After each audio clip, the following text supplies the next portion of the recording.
Good morning, everybody. Good morning, you déglu yëpp. Welcome to the program.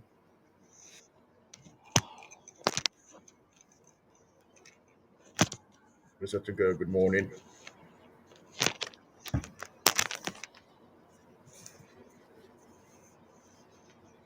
Hello. Good Hello, morning, one, Mr. two. Buck.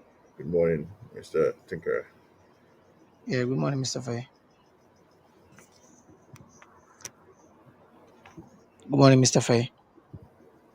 Morning, Yamade. Maladiga clearly. Okay.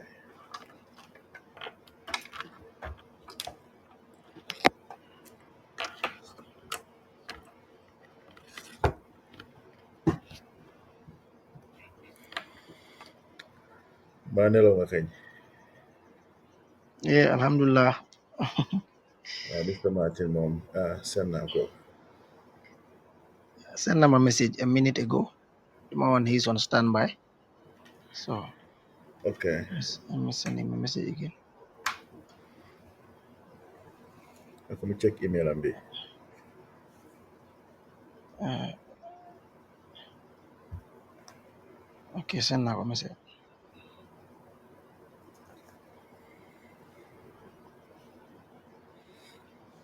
Good morning, Mr. Ba. Another Mr. Ba. We have two Mr. Bas.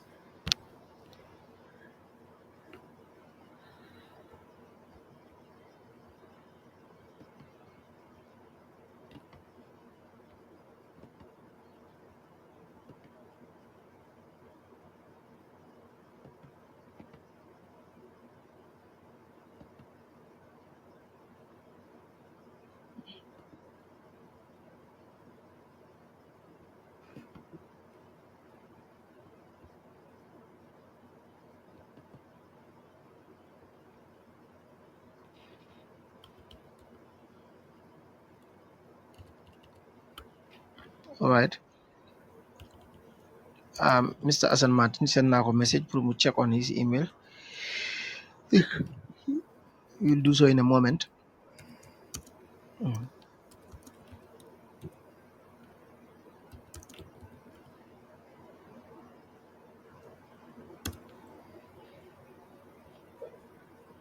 Okay. We can start now.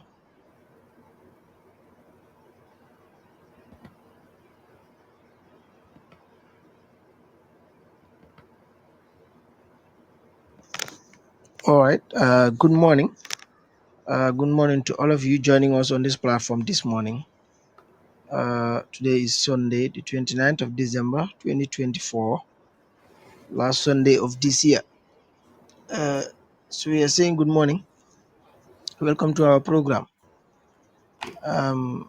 It's going to be a very interesting program today because we will be joined by Mr. Assan Martin, lawyer Assan Martin. He is somebody who has been participating so much into Gambian politics. So we're going to discuss with him today, inshallah. He's going to tell us the priorities that the coalition that they are proposing to form, like what they would do or what is their agenda on security in the Gambia. So if you are joining us today, inshallah, we will be talking to Assan Martin and he will be joining us shortly, inshallah. So ñu ngi leen di nuyu di leen dalal ci beneen programme Gambia Guardian dimanche bu nekk waxtu wi bu jotee ñu faral di ànd ak yéen ñu ngi rafetlu nag ne léegi saa yu ñu dooree rek dina am ñoo xam ne dañuy commencé wàlle programme bi ak ñun ñu ngi am mbégte ak kontaante ci loolu waaw ñu ngi leen di ndokkal ñu ngi leen di jaajëfal ci loolu bu baax a baax te programme bi spécial programme la moo nekk parce que dinañ am gan gi ñuy dalal di lawyer Assan Martin moom si wàllu politique bi ci réew mi mu ngi si taqarib te am na yéene boo xam ne am na ko ci wàllu coalition bëgg nañoo waxtaan ak moom nag parce que political party boo gis rek wala individual boo gis rek bu bugg a taxaw in elections bugg a jël dëkk bi war naa mun a wax Gambians yi lan la am in terms of security lan moo nekk xalaatam lan moo nekk pexe yi nga xam ne dina ko lal pour mun a dëgëral suñu kaaraange réew mi loolu kenn ku nekk si ñoom war naa mun a nettali loolu ba mu leer nañ ba mu mun a dugg ci boppi gàmmeen si waaye tamit mun a doon loo xam ne daf ñoo doy si seen nettali kon ñu ngi leen di dalal yéen ñëpp mu di Modou S Bah mu di Biram Bah mu di Amad Tidiane Bah ak Dudu Alhaji Sila ñoom yëpp ñu leen di dalal ñu leen di wax pour ngeen like programme bi waaye tamit ngeen koy share waaw ñu leen di ñaan pour ngeen share ko su leen ko share loolu dafay gën a soril suñu kàddu waaw te loolu yëpp si tabax réew la bokk kon ñu ngi jaajëfal bu baax a baax seen yéen tamit seen teewaay ci li nga xam ne rek moom mooy programme bi man mi may Omar Tunkara léegi damay dalal Mr Lamine Faye su ko defee suñu gan gi ñu ngi try pour moom tamit ñu dugal ko ci programme bi xam naa comme musuta duga si online platform si mel nii somehow mu ngi is finding it difficult pour mu mun a come in. Yeah, so comme ne foog na because na ko seen du yéen ok ñoo na naa dugal si na ok Yes. Nuyu naa ñëpp waay. Go ahead, sir. all right mbokk yi mu ngi noonu programme bi tey dañoo am special guest mu di lawyer Assan Martin so Mr Lamine Faye dama lay bàyyi nga nuyoogum ak nit ñi den su ko defee ma dalal Assan ci programme bi. jërëjëf Mr Tunkara, thank you Mr Martin, welcome to the program ak ñu nekk di déglu right now jërëjëf yeah jërëjëf Seydou tamit egsi na su ko defee mu ngi noonu programme yi noonu lay demee yéen tamit at any moment of the program if you have a question if you have a concern you can just raise it, your concerns you can just write them. Like at the moment we are seeing on the platform that some of you or many of you are joining, like Ryan Jigs. These people, they've been following the program since day one. So then Amazon concerns, so what you have to do is just write a message and then dinañ ko gis and then we will raise it. One, if you cannot do that you can try and call, because today app bi nga amee si sa mobile bi yaa ngi gis call tag bi si sa screen bi. So call tag bi soo ko tapé rek di nga mën a call, so you can call at any moment of the program. So amee loo xam ne da nga ko bëgg a laaj si regarding guest bi nga xam ne moom lañ am, wala soo amee loo ko laaj ci wàllu waxtaan bi nga xam ne moom lañuy waxtaan loolu you can do it. You feel free to either call or send in your concerns. That is your questions on the platform. Seydou maa ngi lay dalal ci programme bi. Thank you very much, Omar. Good morning to you. Good morning to Mr. Faye. And good morning to Lawyer Assan Martins. Nuyu naa leen yéen ñëpp. maa ngi nuyu tamit di nekk ci plateforme bi yëpp di bàyyi xel programme bi. It's another Sunday and welcome back. Thank you. That is our co-host, Seydou Camara. Su ko defee Lawyer Assan Martin ñu ngi lay nuyu di la dalal ci programme bi nga xam ne dimanche bu nekk dañ ko dee faral di def fii ci Gambia ci li nga podcast bi mu di Gambia Garden Intelligence ak Investigative Services. ñu ngi lay dalal for the first time.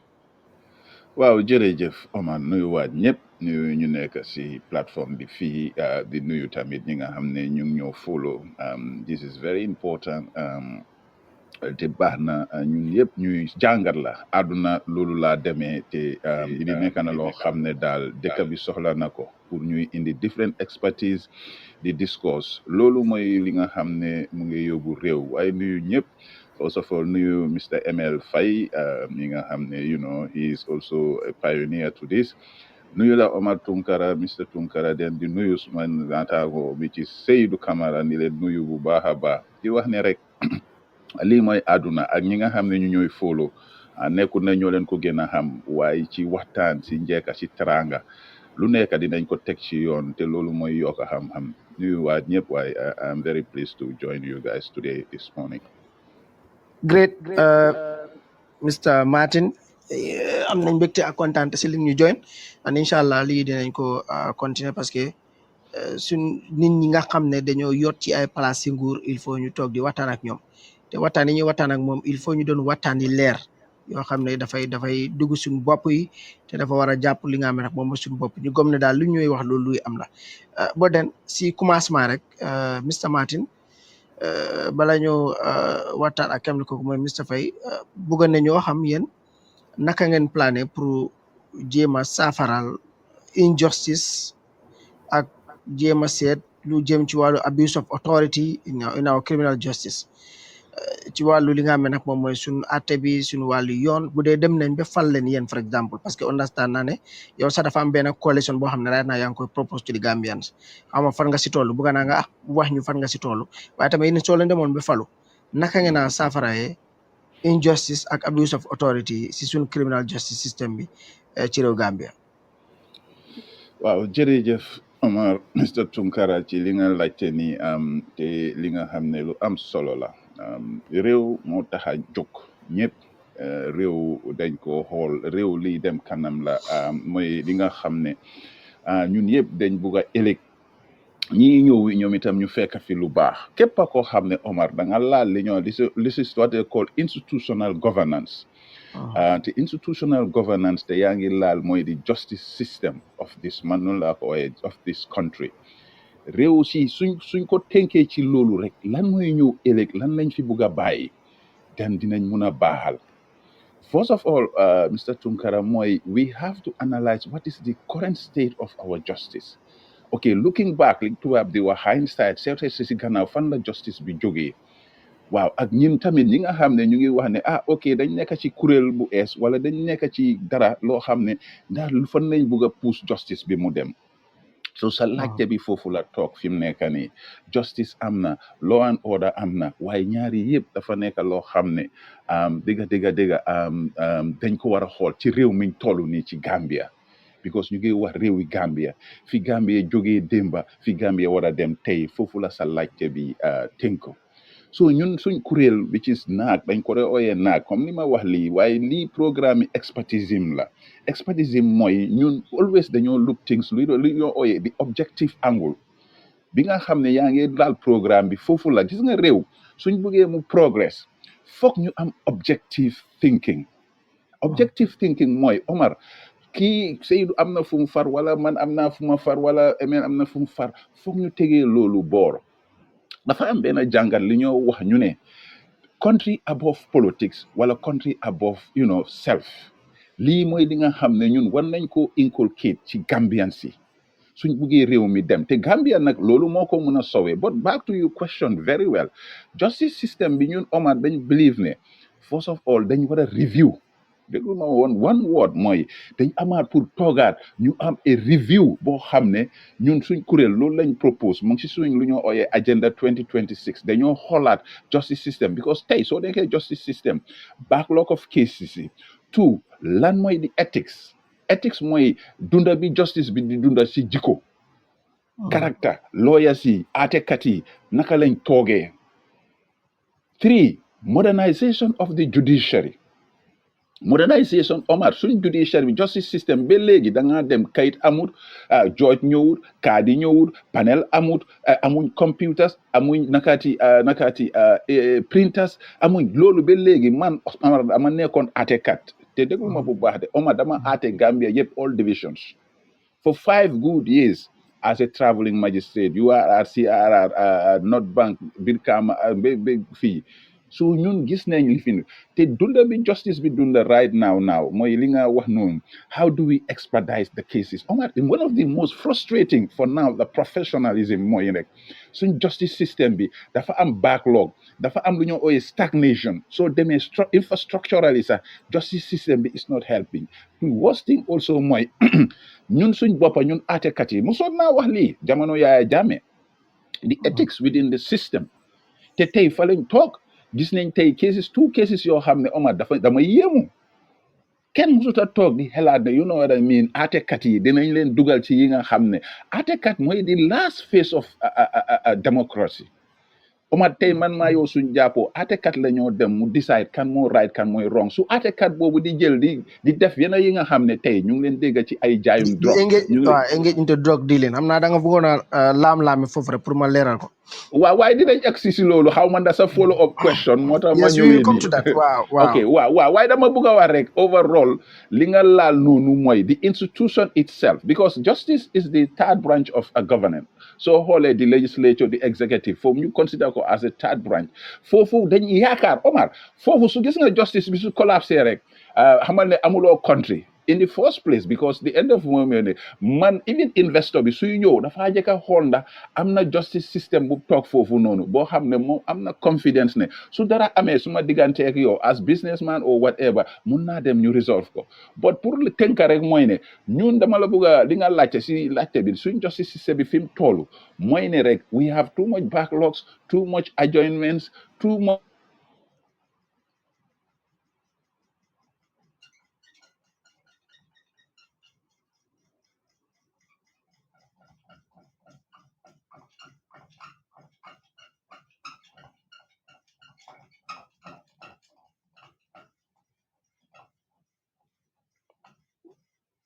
Hello, Mr. Martin. foog na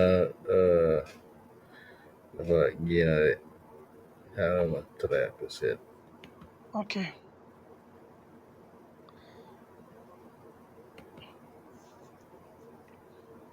xëy na ma ñëwaat si kanam tuuti Yeah, it could be internet and be more fair or something like or that. something okay Right. Mun doon wax lu am solo si problems yi nga xam ne moom moo am si justice department bi but then how do we solve those problems? How do they solve them when they take over?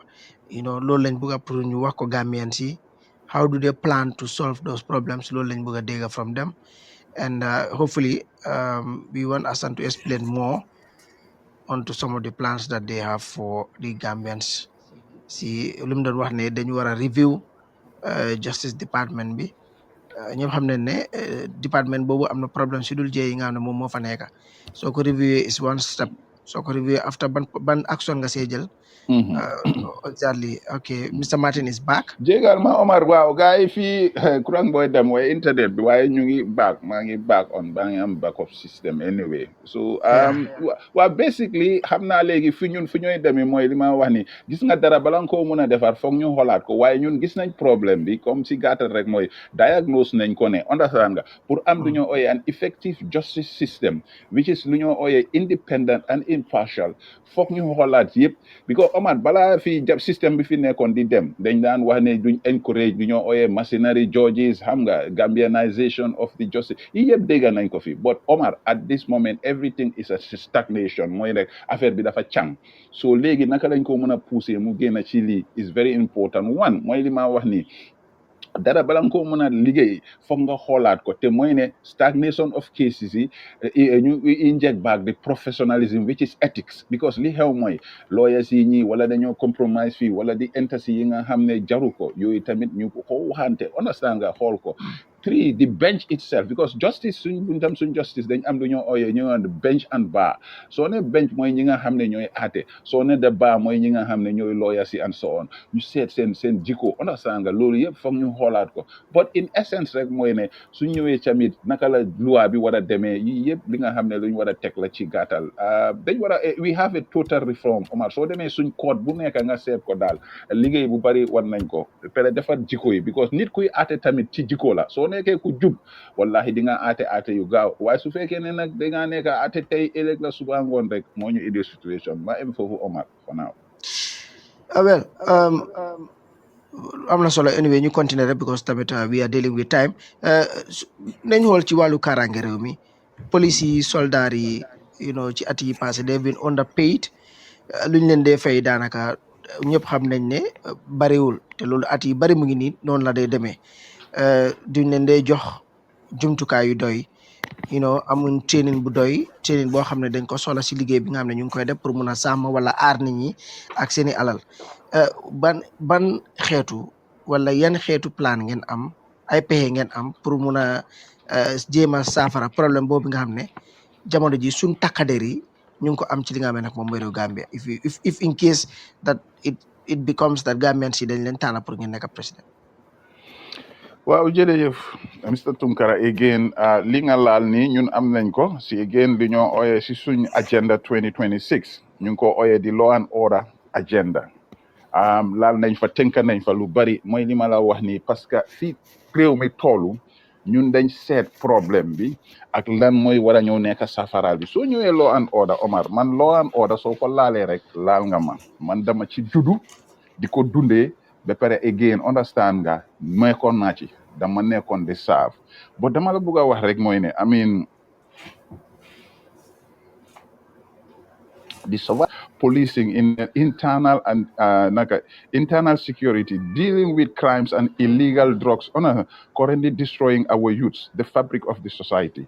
NAC and SOS dealing with the root causes of what these issues by sensitization programs, effective way of tackling crime by using what they call the internal patrols, a well-equipped police force, a well-equipped force and review all police, command posts. Introduce refresher training to challenge the culture of, policing. Establish a special police branch to deal with emergency situation. Omar, ci gàttal Mr Tunkara man dama ko dunda dama ko gis. lii démba Gambia si police time bi ñoo ooyee PTS nga am yi nga am ne time boobu ñu ngi am the British advisors to the police man dama ko dunda si fan man fi ma juddoo ci police suma papa laa gis mu juddoo for 40 something years saaf na ko ba mu ngi nii ba léegi ñoom they are one of the few policemen now standing. Omar suñ barracks yi policing dafa important torop law and order. A nation cannot stand. Omar fi mu nekk Gambia we are heading to a ghetto nation. dégg na ma nit ñi déglu bu baax a baax a baax ñun mënuñoo toog fii xale yi di jaay drogue xam nga di nekk si jàmbur yii nii naka la parti rek can we put a sense here. police yi tamit ñu bàyyi trafic bi ñaanantu bi lii foog ñu wax ko Omar man démba man fi maa toog si police station laa dee toog gis naa li fa dee xew. police yi how do we make sure ñu équipe them ñun comme si suñ agenda uniform yu correct Omar Gambia rek ngay gis police taxaw si taw si during the rainy season du am raincoat luy is sad pour ñun some of us is shocking ñun dañ gis démba li ñoo ooyee field force gis nga Omar time boobu su gaay ooyaan alarm muy yow muy Seydou muy man su doon na dama tira suma néeg sax si suma biir néeg sax suñ ooyee loolu da ngaa gis alert the discipline is missing in the police system. Understand nga? You cannot train somebody just 3-4 months nga jox leen uniform. You don't tell them how to collect evidence. You don't tell them how to deal with the public properly. It's just to give them loolu mooy moo tax ñun si suñu lifin bi agenda bi ma ne la we have lu ñu ooyee refresher training. I went to one living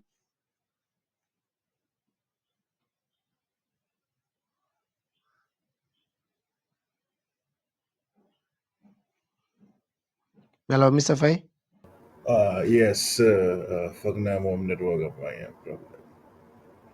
Yeah, yaakaar naa fu mu nekkee daal waa demat na fu mu nekkee dafa mel ni network am bi neexut probably dafa connecté ci Wi-Fi and then light off. Affaire si ñëwaat connect si.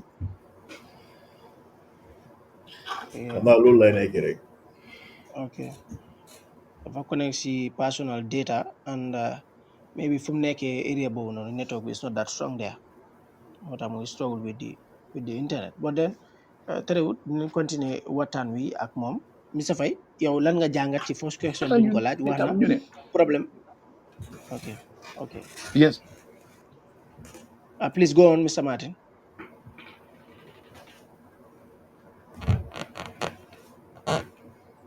Oh, it's gone again.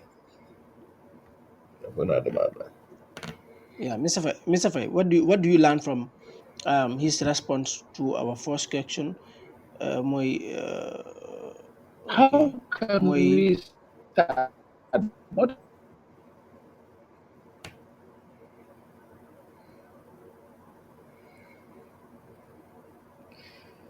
Mr. Mari soo ñëw dégg foog na yaa ngi dog de xam nga yaa ñëw dégg nag. seriously.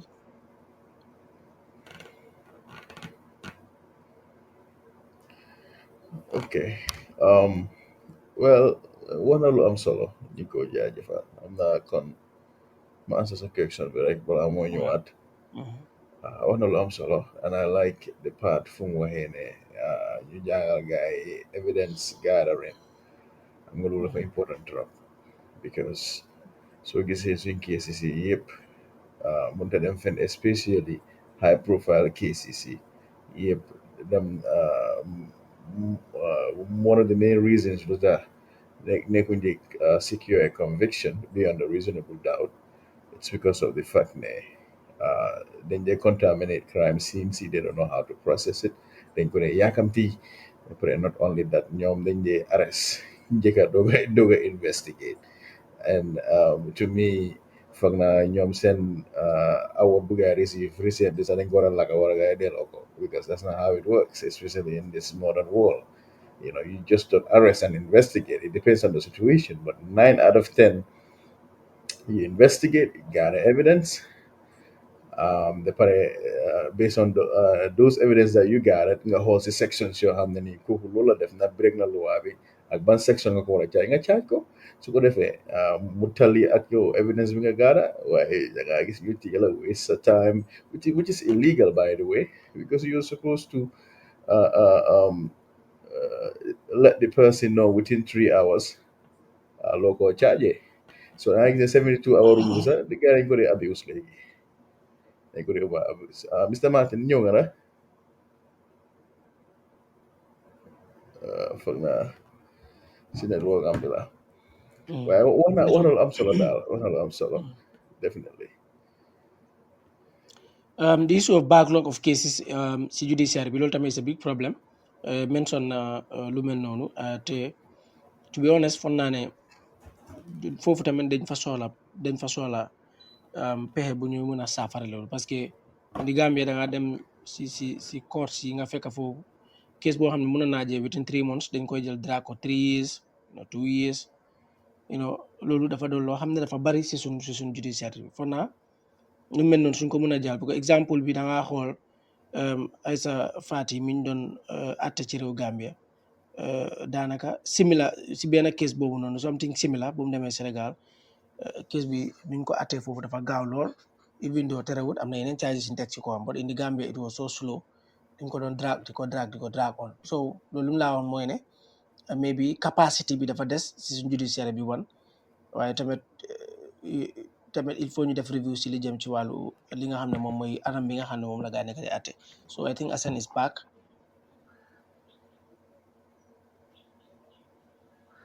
Assan. Hello, Mr. Martin.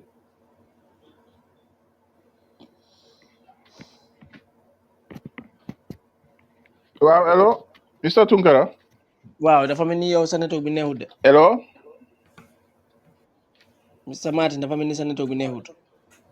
Wow, I'm gonna navigate Greg, Griffin and so on. So Griffin will I use the other networks, this thing. But again, ñu jégalu rek ci loolu. Well, network. Wow. Nawet ñoo dem rawta yi doxuñ te ñaari rawta sax la am fii de waaye su courant demee dem na then at the end of the day well anyway we can proceed su fekkee ne affaire bi tane na. Wow, you were talking about police officers yi nga xam ne dañ dee ñaanantu but ndax police officers yooyu ñu ngi leen di fay li ñu leen war a fay ba ñu mën a bàyyi ñaanantu bi loolu tamit it's a question boo xam ne ñun tamit as government dañ ko war a laaj suñu bopp. Definitely to the point li nga wax noonu am na solo torop because foofu yëpp foofu la toog daf ko tënka tamit lan mooy motivate the police officer because definitely doo mën a liggéeyloo nit ki te doo ko fay waaye Omar li lay wax ni su fekkee ne rek su fekkee ne ñun su fekkee ne ñun dañ gëm suñ boppa ñu gëm suñ réew yëpp si it come back to leadership Omar xam nga lii yëpp li ko Gambia tey li ko weekend yëpp mooy si vision xam li police officers yi di dunda xam li police station yi di dunda xam fi gars yi di dëkka pour xam ne rek daf leen war a motivate so in the sense now pay is one factor but definitely also we have to define what kind of policing we want for this country Understand, Omar, the indiscipline in this country today, dafa bari. To come here to the youth, to come here to the people, accent society. So, in the essence, motivation as pay, allowances. Every figure the deka agluño dunde. So ñëwee xam nga ñu ngi deal with under the police officers, but so ñëwee even the army. Mooy li ma wax ni law and order. Gambia, we have to define this country when it comes to law and order. Even the army, dañ am pour change ko mu am a new face, a new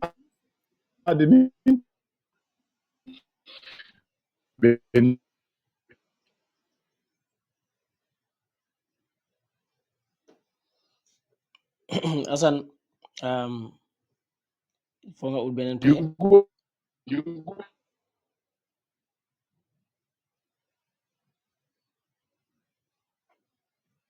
police station. Assan, we are not hearing you. Sa network baa ngi break, please. You know Dafa mel ni spot boo nekk moo baaxut.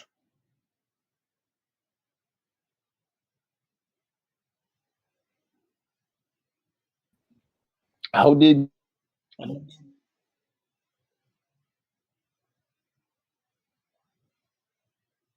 Hello, Mr. Faye. deal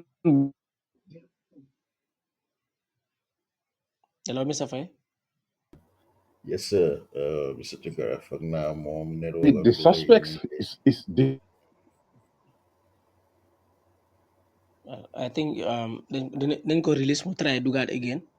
Then probably su ñëwaatee maybe network am bi dina strong. Moom nekku di register right now sax mu ngi wax waaye gisuma ko fii waaye xam because of network bi la waaye mu ngi maa ngi koo dégga waaye education xam boo naa xam ne network bi ethics dañ ko bëgg a indi parce que li xew mooy li ma wax ni the youths if they are lost xale bu ndaw su jógee mu juddu fi ne crime rek moo ko mun a survive this is a problem but the most important thing mooy also the patrols within the streets ñun rek ngay gis ngay dox Omar si mbedda bi yow traffic officer rek nga am where are the li ñoo ooyee bobbies on the beats police officers yoo xam ne dañoo continuer di doxantu rek sax understand nga doxantu diggante Westfield bi xam nga li ma wax ni Tipa garage foofu yeah, so I mean, yeah, police officer. We lack policing. So, in essence, pull gata rek moy motivation pay is very important for them to review it, give them good uniforms, give them good equipment, and then you touch police stations. Yep.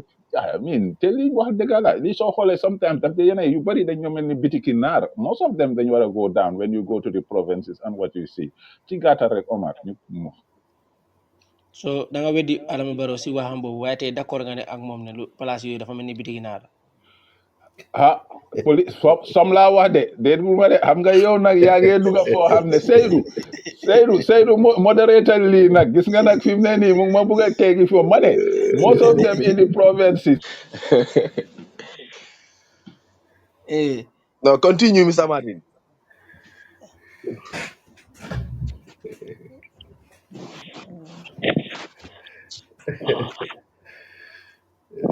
Mr. Martin police station Serekunda I see some one or two Bakote or so but so they may yenen Omar I've traveled the provinces definitely yena police definitely they don't fit for purpose ma gatal ko foofu rek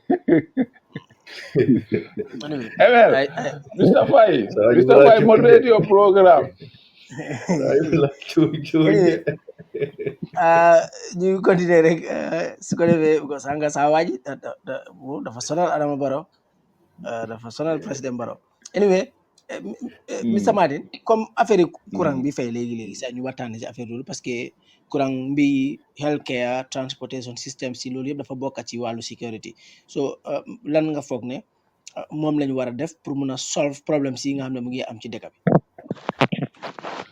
waaw again comme li nga wax ne le li ñoo ooyee energy security li important la loo xam ne waaw ñun yëpp askan bi sona nañ ci Omar ñun suñ dëkk bi is challenge tey soo gisee Mr. Faye yow keneen ñuy def programme bi wallahi si luñ fekk suñ bopp la we are challenge wallahi ñun yëpp bëggoon nañoo dem toog suñ dimanche ñuy nelaw jóg dem doxi soxla yi but soo gisee ñuy càmbar li ñoo ooyee di diagnosing the problem is where we are trying to find the solutions tey soo ñëwee energy security ñun am nañ ko again si suñ agenda 2026 naag which is the comme kuréel bu ma nekk National Alliance for Change but again Omar this is general man li ma wax la rek suñ buggee waxtaan comme li nga wax nii foog ñu objectif réew nekkul ne parti because suma kuréel wala suma parti mooy yóbbu réew foog nga gis objectivisme because man kenn nekkuma si réew mi am na keneen ak keneen ñu ngi si réew mi so ñun yëpp suñ objectifé rek dinañ am a progressive nation ok ci gàttal energy security Omar fi mu toll nii courant fan la suñ source of energy di jógee lan mooy suñ source of energy wax nañ fi ay OMVG wax nañ fi ay naka Cap Power supply of electricity from Senegal understand nga Senelec supplying us electricity fu mu ñu yóbbu nawet the problem internally bi nekk nawet tey xaalis bu bari biñ fa yaaxa bi nga xam ne tey fiñ toll ñu ngi daxa seen directors yi the worst thing, Omar, the supply NAWEC equipments, meter C, whether it's an electric meter for electricity or water meters. What are we facing? Lii yëpp dañ ko war a seetaat ñu seet ana lan moo ko doxal waaye the state of affairs when it comes to on and off bi shortage of electricity ñun lii dañ fi war a dépasser Omar since 1970s ba léegi Gambia when it comes to electricity dafa def well try on nañ at some point léegi-léegi dina quietly but dangaa toog a toog rek yow lu tax ngay xool capacity boo xam ne mënuloo supply the entire nation why can't you not design a strategy ne ok su ma supply effectively comme rek ma supply board bi correctly beneen board tamit correctly oh Mr. Skunkara when it comes to water which is the first fundamental right for every citizen te ñun nag lii duñ ko mun a caaxaane water nit ki dafa war a am ndox but Mr. Tunkara there are people living in Bohol Bundung even in Kololi and everywhere duñoo gis ndox direct source from this thing people have to depend on boreholes people yi di dem si kër yi when can we move from this kañ la ñoo mun a depart from this nawet su sit down Mr. and Martin, people just loolu la ñoo laajte parce que we don't only want water from the borehole but we want like quality water ndox boo xam ne dafa am security parce que there was a time dafa am report bu génnoon fii ñu ne dafa am areas yi nga xam ne like areas yu mel ni Bakaw ak Gunjur seen ndox bi dafa am particle sort of ion bi nga xam ne nag moom moo si nekk so it means loolu problème la suñ demee ba ndox bi dafa am lu jaxasoo lu rax ak ndox bi nit ñi di ko jëfandikoo di ko naan loolu problème la so foofu lañ bëgg a xam Gambians don't only want water but we want quality water so how do you solve that for example yes, in this quality modern drinking water. I can tell you that. I have a friend from America. He was also Momitam Lamin Latuda, and now he works in the water department in Minnesota. Dafa ñëwoon holiday fii. Mr. Ndaw dafa xool ndox bi ñoo naan mu ne ma ñun ñu ngi rey suñ bopp and which is true. Mr. Tunkara, this is very, very serious. Man suñ bopp ñun we sometimes we drink from the taps. Bro, you feel different tastes.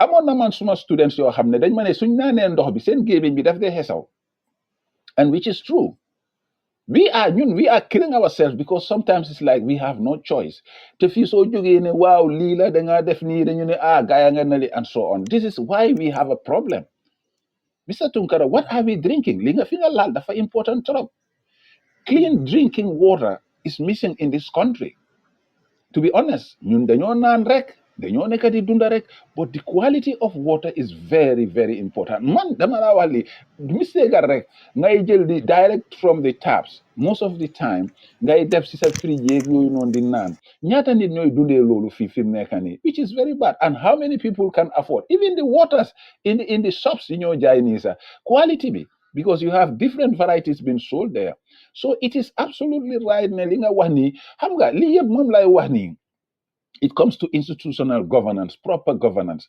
Who is the head of NAWEC? Is this guy care for us? Who is also responsible above that? Is Mr. President looking at this institution as a basic fundamental for Gambians to make sure that you get defar suñ dunda bi in terms of NAWEC, lan lañ fa mun a jëlee energy security. ñun am nañ ko as a package. We need to revamp the energy. So, literally supply. Omar, electricity is expensive in this country. To be honest, services, so generate electricity. Right now, less than 24 hours, I have bought almost $400. The $400 may not even last you. It's only a few days. So check that within the course of the entire month. If you're spending like $300-400 for every 4 or 5 days, for electricity, how many people can afford that? This is also a question. So water and electricity, the entire system needs a complete reform. So where are we heading to? It takes or a patriotic citizens. Then what are supervision mechanisms in all this now? Mita bi fuñ ko joxe do ne daf ko jël rek dem joxe nit bi mita ñu jox la xaalis shortcuts yi ni this bribery system pour loolu yëpp dañ danaka dal you need to reorientate Gambians. Fuck this disorder within our society and within our institutions. Fuck ñu génnee ko dafay métti waaye foog ñu waxante dëgga nawet tey soo ko jëloon man tey dama laa joon exemple. If I was the leader for NAWEC, I will give them 2-year mandate boo xam ne if I don't see anything, I will fire the entire half of NAWEC and prepare other half to see. Understand? You have to be radical enough to make sure we have these institutions moving. Electricity waluton seer ndox ñeneen ñoo xam ne gisuñ ndox te dañoo am bill ngay war a Omar the worst thing let me just since you touched this, people go to pay léegi indal mënuñ laa indil bill. You have to go and take your money and pay to the network offices, and they have to look into their computers, Mr. Fay. This is what I'm saying. Imagine before they walk into your home when you in the bill, and the water bill and you need. But today they don't do that. They say they don't have papers, they don't have printers to bring all you do. They don't have the money for the citizens. They check into their computers and issue a receipt. What country are we living, bro? Let's be serious. So in essence, But why no problem before you? how do we solve that problem? As a lot more problem because as a whole in the Gambia, like most of these things we are wanting and I'm going consistent package. Lolu, almost every political party, like a We manifesto. are a difference. Wow, déglu ma Mr. Tunkara. Anga kuy ñëw Assane kuy ñëw ku nekk loolu la moo wax like déedéet waaw uti kuy nekkuñ kuy benn ñëw utkat waaw ku nekk loolu la de wax mais ma rek waxtaan bi balaa moo ne kii ñëwi we have to see the track records. Xam nga Gambien bi moo tax ma ne la ñun mënuñoo càmbar because am na benn domaine boo xam ne in reality su ma la ko bëggee wax fii mooy waxtaan bi dafaa gën a neex rek suñ politique daf ñu fail leadership daf ñu fail man waxoon naa ko foog nga tooñaa wule nga foo ñooyee te bëgguma egga foofu because foog ñu wax ki toog si kaw dëgga bi moo ñëw fii gis nga moom nga ñu ngeen dugg si domaine boobu he was empty daf ñu lor Oman kilifa si réew dafa am yu bari yoo xam ne doo ko seetaan but again come back to li nga wax ni how do we solve waaw duma mën a wax mooy ne feel free fii moom amut la xala xam nga suñoo maslaa rek nga gis ne problème di solve so moo tax plateforme yi ñu ibbi nga xam ne fii mu nga fee sandi kaani paccal whatever you want however you want to say it so nga say use whatever word sometimes daf dee bëgg a laam-laame tuuti wow so okay to the point just want to make sure that they get the point that you guys are serious. That's how you guys mean business. Okay, to the point, Omar, dega ñun lan lañu safara because yow yaa ngi wax ne ñii ñëwi dañ dee wax lii ñii ñëwi non tey soo demee dama la jox exemple let me reference Senegal. Fuck ma believe in a trusted leadership called Mr. Camara or Seydou Camara or so. Koo xam ne is different from Mr. Party or Mr. Madam Binta. Kooku kuy ñëw Mr. Camara Seydou Camara bii ñëw I have to see his track records whether he has been a good trusted leader, whether he can be ethical, whether he can serve us to what we want.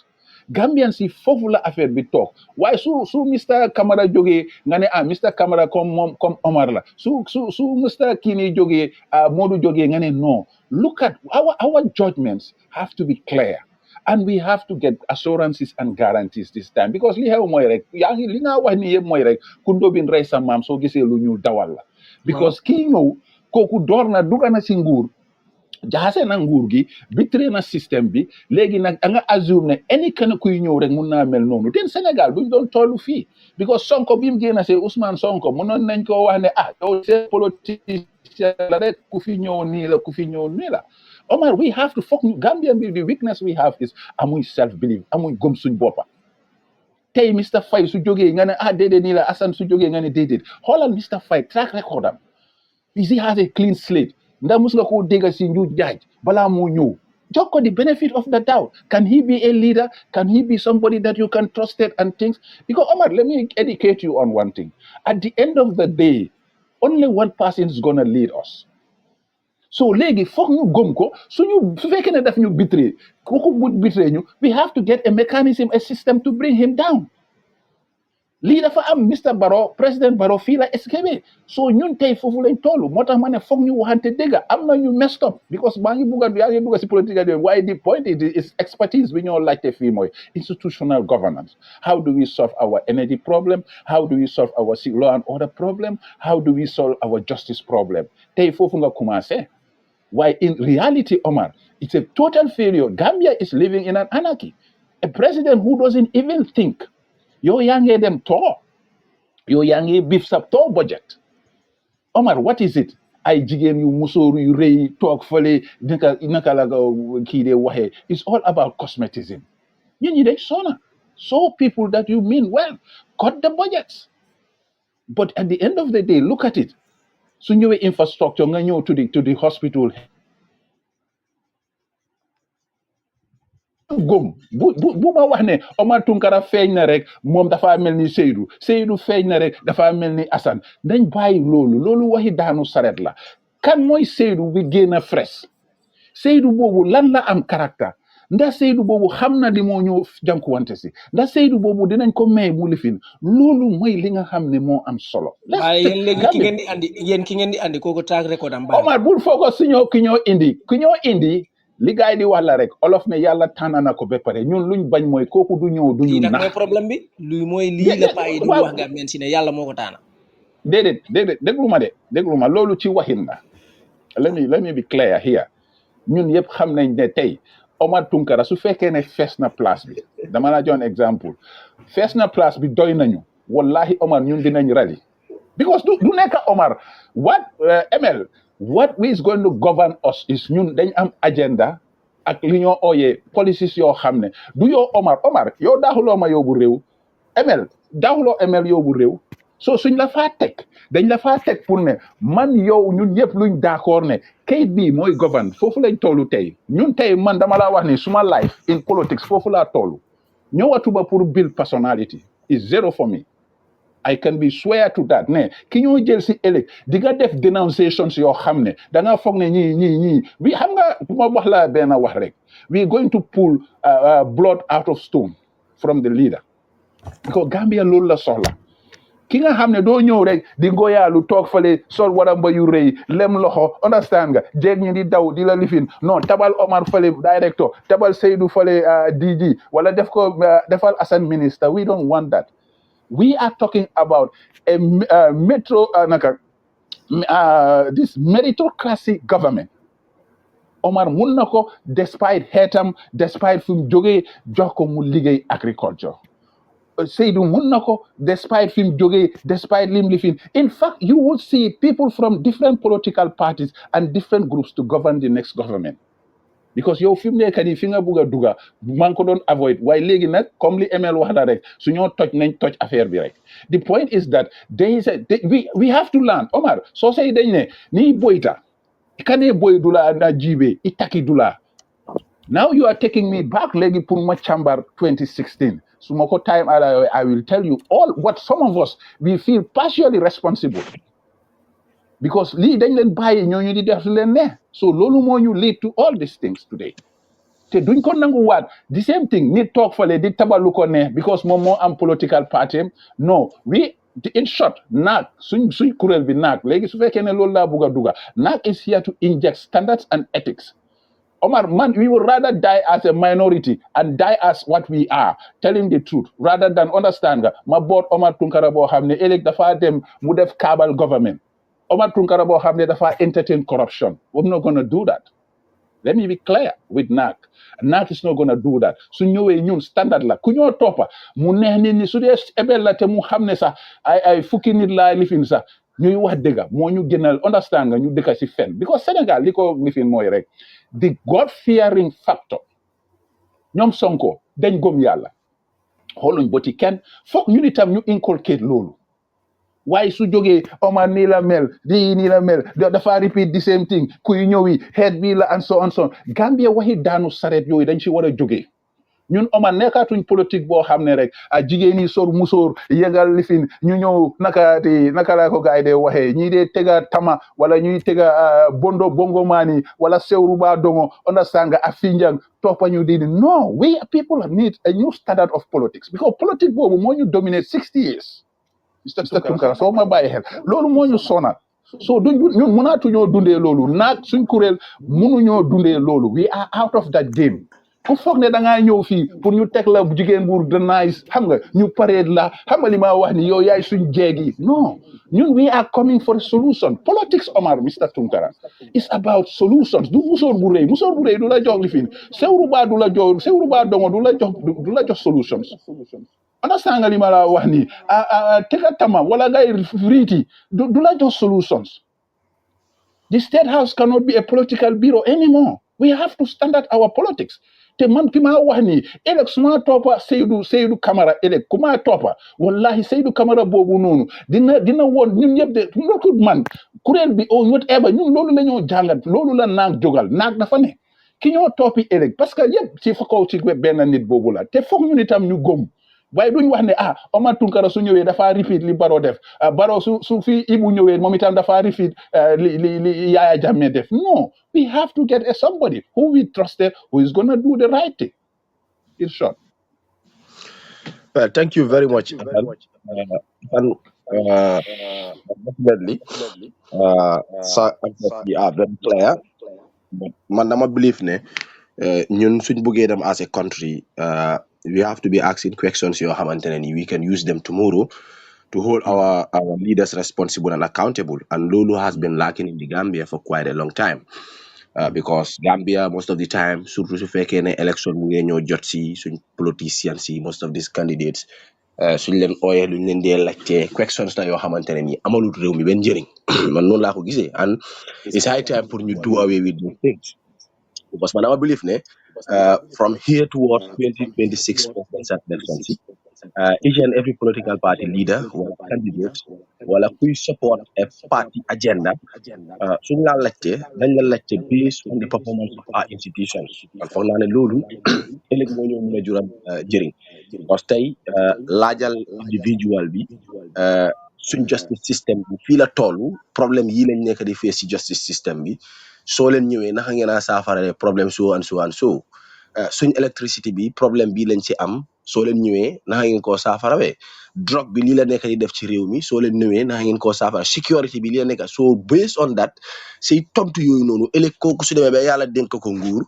mun nañoo use his words or her words to hold him responsible and accountable and foog naa ne su dee gor la su ko yàlla déggee réew dina def loo xamante loolu la diggee ak Gambian si so loolu moo tax plateforme bi mu important trop and I love the line of questions because we can use this tomorrow to hold you responsible and accountable yow ak sa team su fekkee ne yàlla dénk na leen réew because ñëpp ay ku yàlla di may kenn xamul ko 2026 presidential election si kenn xamul kan mooy falu nekk président bu réew mi so loolu moo tax dinañ continuer rek question si man question bi nga xamante ne boobu laa bugg a laajte rek mooy ne su fekkee ne tey yéen yàlla dénk na leen réew mi lan ngeen di def with some of our officials yoo xamante ne ñu ngi abuse seen powers di misuse public funds te tamit nekkuñ di def seen liggéey properly or efficiently si biir réew mi and then ñu ngi leen di fay li nga xamante ne mooy taxpayers money naka ngeen a def pour mën a adresse problème boobu noonu ñuy face ci réew.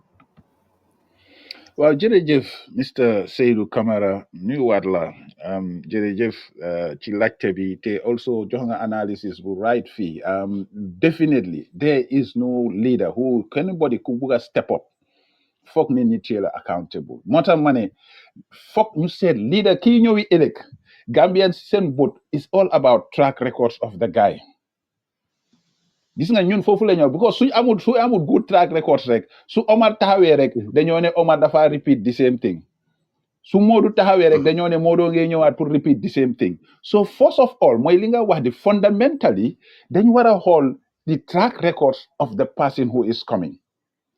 Two, dañ war a seet the credibility the integrity of the person who is coming ndax kii mus naa nekk si njuuj njaaj ndax kii suñu waxee daf dee nekk koo xam ne comme li nga doon wax ne daf dee betray words sami ndax kii nekk na koo xam ne so ñun yëpp foofu dañ ko war a tënka mu mooka so this is very very important pour balaa maa laajte sa si sa laajte bi rek te lu am solo nga laajte which is ne rek léegi su ñëwee si suñ institutions yi ñi nga xam ne yaakaar nañ leen ñu war leen a liggéeyloo ñu leen a fay xaalis ñuy njuuj njaaj ñuy lifin definitely the law has to take its course man loolu mu amut maslaha soo dee suma mbokka nga soo dee si suma famille nga wala suma dara nga definitely the law has to take its course Mr. Seydou du fair yow tey sa cousin mu def problème man ma toog foofu ma jël law and order against him man suma cousin def problème ma ne no because of this thing yooyu is totally unfairness so ñun on principle that's why soo demee ñun si suñ document bi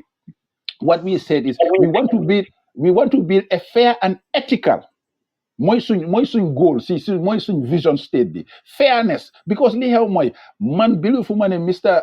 Camara man maa yow dañ dem war dem election ma wax IEC bi mu bankal xam nga mu déngal ma pour man ma win I don't believe in those things su dee one vote nga maa winee sax winee ma ko ma ànda ak yow that's how because dëgga rek Mr. Camara only the truth can help us to save this country it has to be trusted leader but li ma wax ni but ñooñu noonu ñi nga xam ne dañoo sàcc xaalis bi te fekk te ñu ngi leen a fay kaso is one area there is no doubt I recommend man laa wax de suñ tenure we recommend having a new correction centers and this somewhere in around in the provinces specific areas we have located them because we have to bring discipline not only for those ñi nga xam ne ñu ngi sàcc si nguur di jël xaalis si nguur wala di def naka sudut noonu even ñi nga xam ne ñu ngi indi indiscipline ñii si garage bi di reewande geeg yooyu noonu we will take them and ship them to these institutions for them to have good behavior so law and order mooy li ma la wax nii man dama ci dunda te dama pare pour teg si suñu bakkan ñun loolu lañ gëm police yi dañ leen a jox dinañ leen fay xaalis bu baax waaye dinañ liggéey bu baax police bu ko defut dinañ la daxa sa liggéey non du caaxaan xam nga foog ñu waxante dëgga nekkul ne non dañ ñëw fii pour waxantu man ñoo ma fii pour please Omar wala Omar naan ma di ngeen a wax di seen wax nañ suñu bàyyi loolu because su ñoo def loolu duñ dem ndax ML tey su fekkee ne moom mu ngi wax dëgga ma naan ko yow li nga wax ni yëpp waxantu la rek yow loolu noonu nit ñi wax nañ ko fi dégga nañ ko fi kañ la change suñ foog ñu change ñu nitam suñ thinking first of all yow ML su ML ñëwee wax dëgga ñaateel kii lan mooy background am kii ndax war na nekk niti dëgga ndax kii amoon na track record boobu ñoom Obama ñoom président Obama ñoom Tony Blair ñëpp loolu la ndax kii daf daan def koo xam ne daf daan jël alali jàmbur yi ndax daf daan lekk xaalis si pharmacie ak yooyu noonu ñoom Ousmane Sonko foofu la Ousmane Sonko he becomes a beneficiary of a project but because his ethical behavior am na nit yu jub yu nekk si dëkk bi waaye ku jóg rek yow soo ñëwee rek the same thing la soo ñëwee rek the same no let's give people the benefit of the doubt because we lack self belief man tey wallahi billahi su fekkee ne gis naa ne ML Faye moo ma gënal ne dina sampa Gambia du ma ko jox chance ne ko demal nga tëdda nga ngoyaalu am sa ñaari jeeg ñu wóor la nga toog ñu la xalamal déedéet dama ne ko góor da nga bugg a liggéey ñun liggéey bi lañ toor xamal ne soo nekkee président 5 hours yu correct doo ko mun man dun naa laa 6 o'clock ñu am meeting wala keneen eela nga am sa cabinet ñu am meeting foofu lañ toolu Gambia we have to put standard in our politics du ma toog ma ne ko ML yow mun ngaa toog nga def state house bi lifin naka political bureau su la neexee nga payi nga ñëw ngangu naay sol lifin yooyu dañ si war a dépasser foog ñu waxante dëgga wala ma ne ko ML yow kay fi mu nekk nii budget bu bari bii nii pour yow pour lan dama ko ne bro for instance suñ kuréel wala bi ma la wax ne ñun Gambia yëpp ñoo ko wax ne hey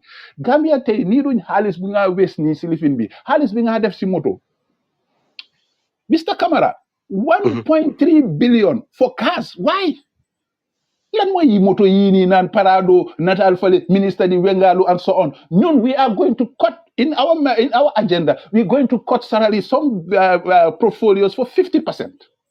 The president's salary has to go down. President between 4 to 500,000. The average man is struggling with 5,000 in the streets. Is that justice?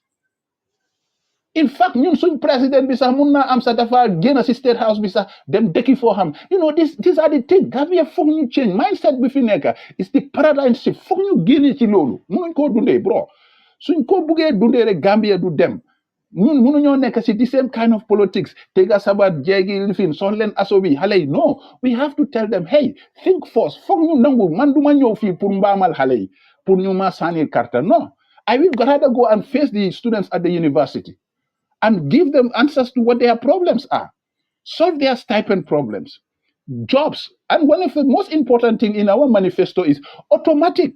Ko am 18 years old nga juddu si réew mi fii ñun naag dañ ne automatic sa right la it's your birthright to get an ID card te ID card ñun duñ seetaan ku ko jëndee xalel ku jeexal school fresh nga ñëw jënd ID card ay $800,000 we are not going to ñun naag man anybody ku ñuy àndal ëllëg doog duñ ko def.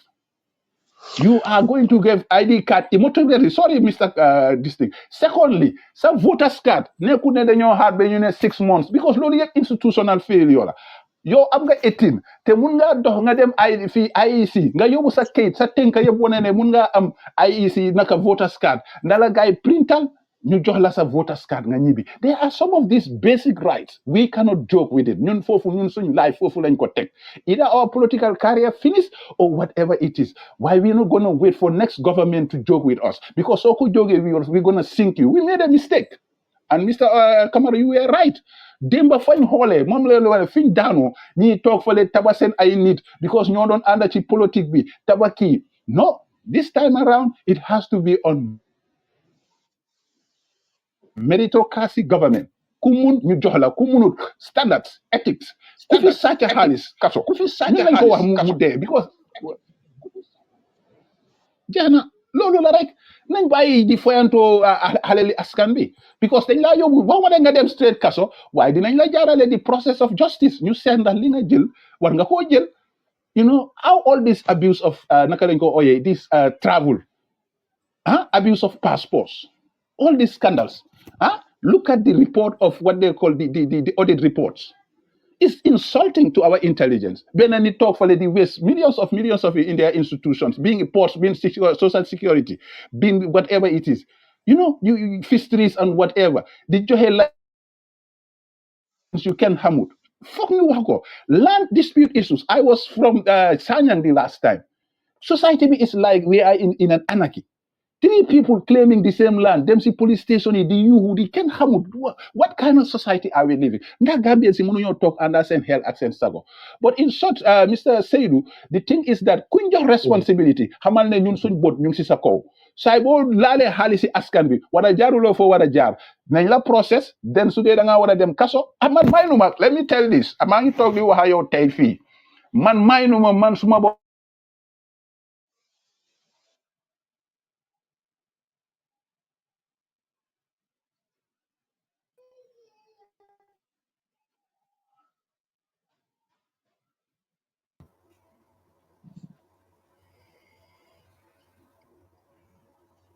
Hello, Assan. foog naa Mr. Faye. raadam bi yes Mr. Camara mala delloo ziyaara ñu la ziar bu baax a baax dafa mel ni Mr. Martin dafa génnaat de waaw foog naa network bi la waaw dafa mel ni Omar tamit dafa génna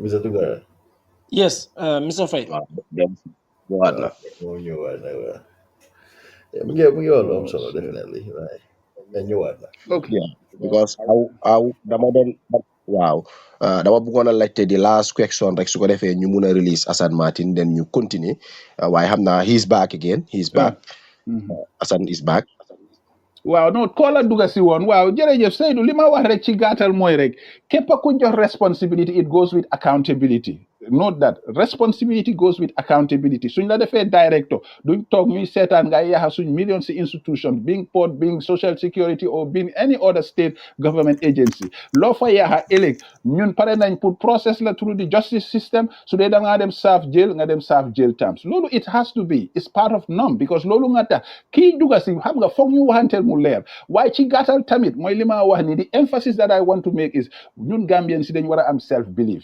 nañ bàyyi kan mooy ñëw because ñoo def loolu incumbent bi moo fee toog rek moom naka la def ba ñëw most important thing Gambia li ma wax suñ listeners yi ak followers yi let's look at the track records fam jógee démba su doon ne koo xam ne dafa nekkoon si village bi di jël xaalis si technique village bi di ko lekka wala di jël xaalis si primary school yi di ko lekka di ñëwaat soo ndax kooku tey di nga jar déedéet bu leen ñu wax waaw de na démbaam la non nañ la ñu xool ndax kii jar na ko déggu ku déggu yow Mr Seydou yow war ngaa xam nit ku déggu kuy wax moom lay wax ni tey su ma xoolee ne ML lay jël dafa fekk ma xool track record am study naa ko research naa ko ne kii dee dina ma doy waaw su ñëwee nag mu bëgg a def naka su dul noonu ñu indi ko down ñun foofu la ñoo waxee waaye nañ bàyyi loolu ne for instance amatuñ benn Gambian bu clean bu mun a ñëw take responsibility no but in your final point analysis mooy there will always be mechanism not this word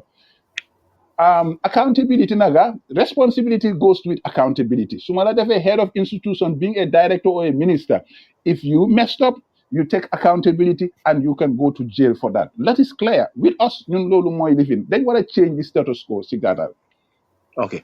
Okay. Going to the last question. The question. Bu ma laajte rek mooy suñu wàllu courts yi ci réewu Gambia because some of our courts are compromised, backed up and not structured. So yéen soo leen ñëwee naka ngeen a fixer problème bi. waaw mooy li ma wax ni courts in general man dama ko dunda all three sides being a state prosecutor being the bencher mooy àttekat ak being a lawyer from the other side so ñun gis nañ problème bi moom laay wax ni one suñ courts yi dañ ko need pour modernize not using slogans Gambianization ak yi yëpp ethics dafa manqué xam nga li tax ma ne ethics mooy doxalin ak jikko Seydou noo nekka docteur wala nga nekka accountant wala nga nekka lawyer da nga war a door with professional ethics bul jël xam nga di def njuuj njaaj pour lekka parce que li xew mooy we even have a poor system boo xam ne ñu ngi saturate the legal system yaa ngi produce more lawyers than the country can bear that is very very very disheartening because su yàggee da nga am yoo xam ne most of these lawyers dañoo dem rek nuñ fara am xaalis rek no but come back to the justice system itself the third branch of government if you want mooy ne àttekat bi foog ñu wax leen ne da ngeen ñëw pour àtte ngeen liggéey and there must be a monitoring mechanism su fekkee ne àttekat bi within 1 month war naa close 10 cases or 15 cases na ko close as a judge or as a magistrate put those kind of mechanism because backlogs yi dafa métti Seydou man su ma la yóbboo court tey xam nga di next adjournment kan la Gambia léegi list is 2 months okay 2 months within the 1 year loolu ñaata times na nga am sittings that is 6 times it's not done case boo xam ne man suma diggante yow affaire yi moto la war a affaire yi bicycle lu tax mu war a take for 3 years ñu ko decide Absolutely. It's disheartening. Then the other thing that is missing, let me give this. And man tay ñun tay man suñ ko man tay suma ko government mayon wala lifin. We could do some special things out, not like a special court for indi halis fi leka halis. Bil degani Gambia then useless. We have made ourselves useless to the point bo xamne we only have to depend from outside. Lu tax ngay dem uti judges outside? Lu tax mënuloo fee am loo fi buna def?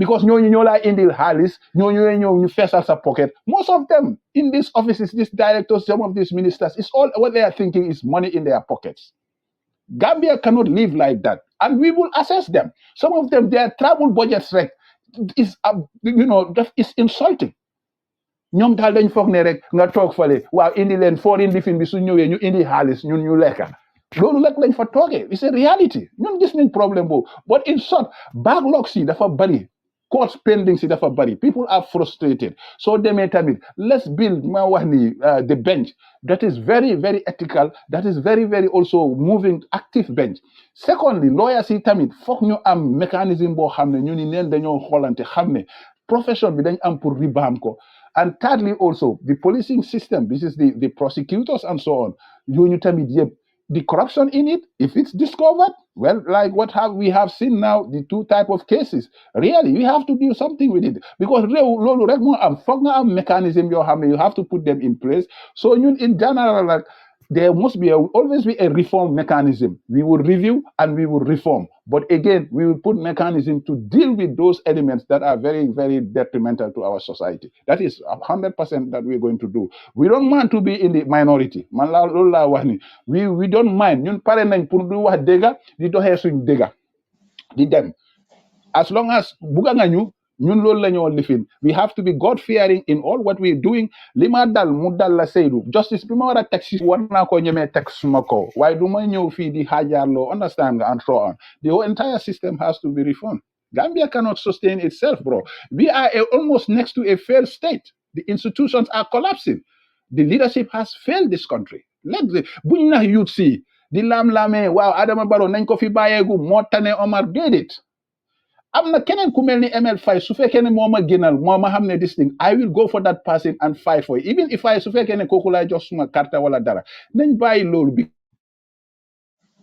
because su dul loolu duñ dem because ku jóg da ngaa ba amul benn doomu aadama boo mënut a wax ne dafa am fault am na ñoo xam ne they have a clean slate clean track record xool ko ndax kii jar na ko man tey dama laa wax ni su ma gisee wakkati dëgg dama ànd ak moom even though su fekkee ne moo ma gënal maa xam ne koo xam ne daf maa dem sanka but maa ngi kontaan no problem let's proceed today 1 or 2 questions. Okay, Omar? thank you. Back to Omar. Omar.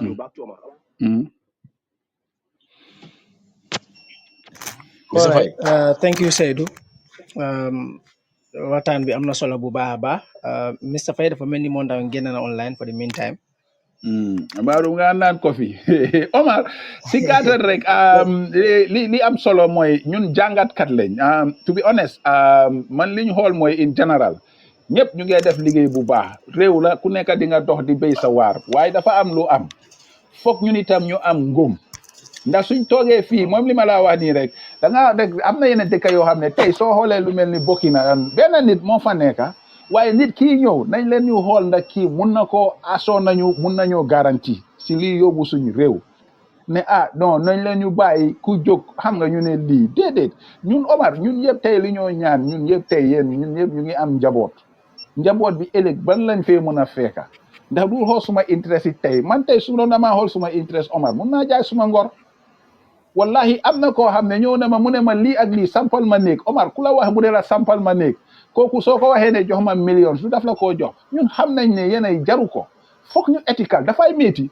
waaye ñun Gambien si this is our weakness ku jóg yoo xooluloo Omar track record am ndax daf daan jël school li fi nii di ko lekka ndax daf daan jël xaalis nit ñi and so on su fekkee ne kooku dafa mel noonu nga tegee ko boor waaye su fekkee ne gis nga ne kii ku jub la dina mun a wax dëgga ñun ñu ngi am lot of Ousmane Sonko but we don't know we have to guide them governance du benn affaire yi benn nit you have to be guided also foog mu am lu la dar tey man li ma def su ma nekk ki ma jiite yow Omar Seydou keneen ak keneen yéen a ma war a guide benn nit la waaye ñun yëpp ñu dox ci dëgg ragal yàlla den déw bi dina dem waaye su fekkee ne man dama ñëw nga ne ma man de ngeen ma bàyyi noonu nu ma neex ma def ku ma neex ma taba léegi man maa fi sës understand nga li ma wax nii waaw léegi lii moo fi des den ñu ngi caalit ñun ñu ngi caalit Gambien yu bari tey foofu lañ toll loo wax rek saa waay di système bi nii la mel duñ ko mun a change we cannot afford to give up in our country. If we do that, you end up with a ghetto country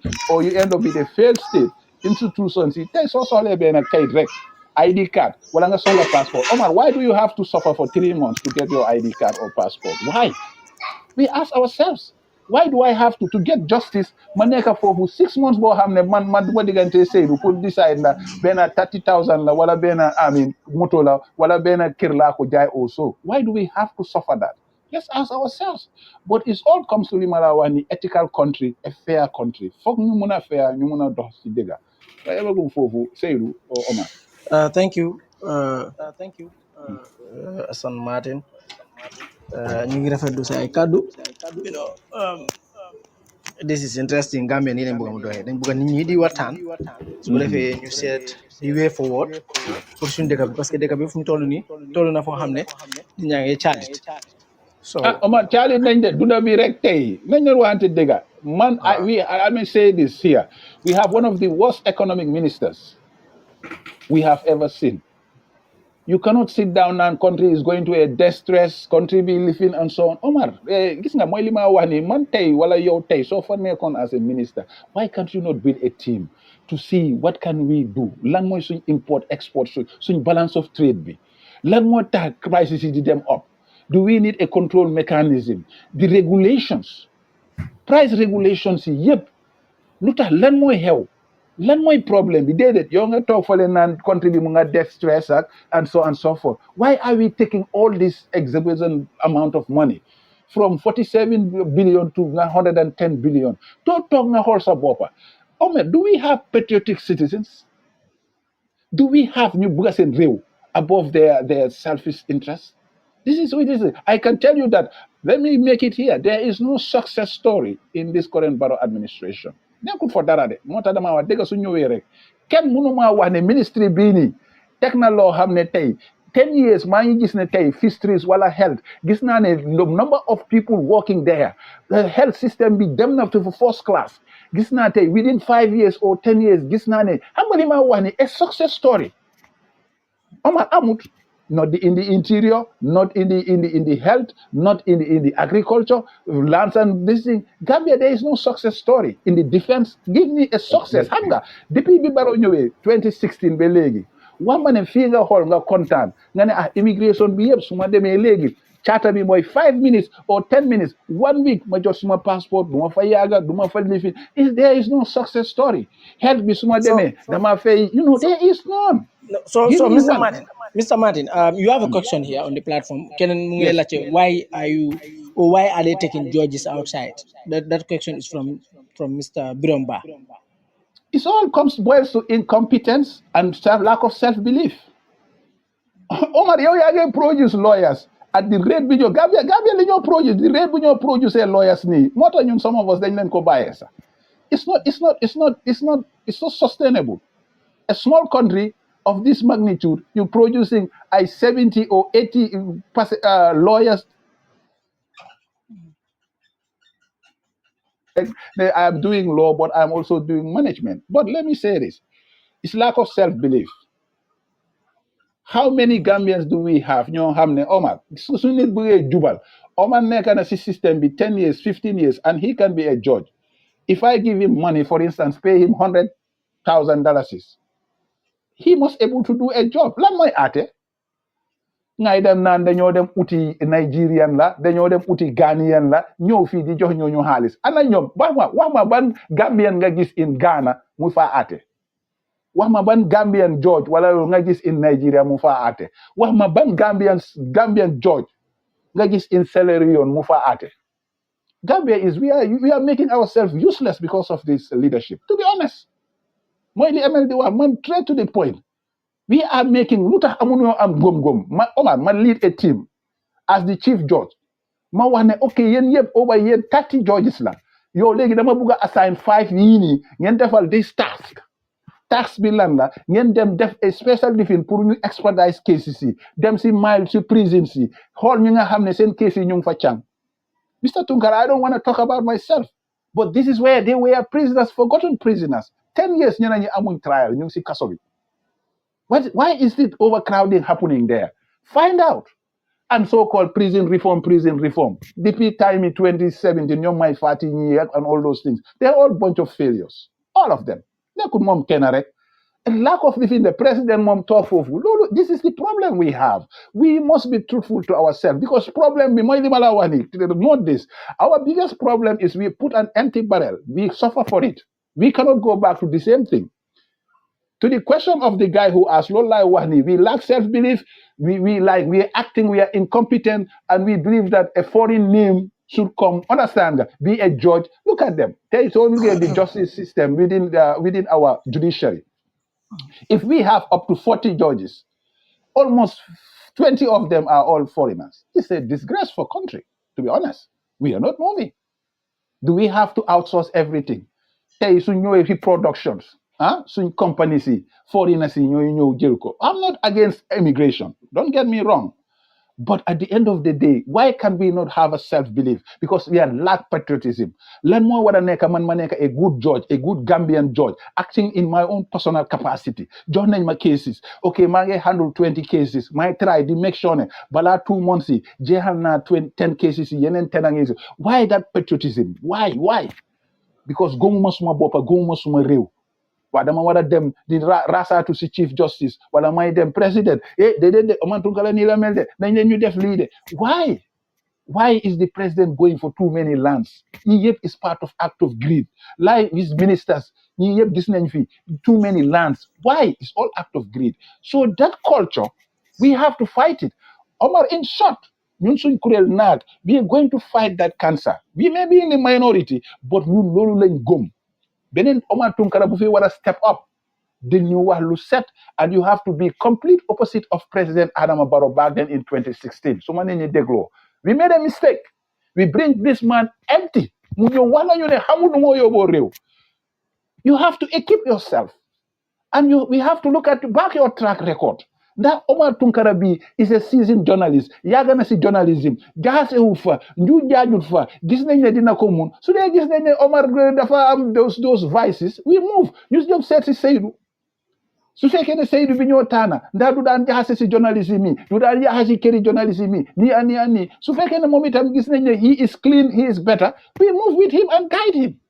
Government du affaire yi benn nit Omar li la dar dafa important torop ñun tam ñun ñoon foofu la ñoo guidé because du la seetaan bi yoon soo ñu bëggee naan comme li président Adama Barrow def am we sink you, that is clear. Wow, why at the end of the day we understand Gambians ba pare Omar the most important thing mooy li ma wax resentment xaajaloo bi hate. Omar, you have been in a class. I've been in a class, some class, so far hole in primary school, high school, or whatever. You see Manjago, you see Fuller, you see Mandinka, you say Mandama Judugis Jola and all those things pull next door. So you look at lan moy resentment be. So Omar joge rek mané Omar Bahut. So Seydou joge mané Seydou Bahut. Kan mo basi society be. The guy who is there, nañ seet fu mu jógee nañ ut nit ku baax nit ku jub Gambians yi ñu rally behind it. But our justice system, to be honest, there is a stagnation.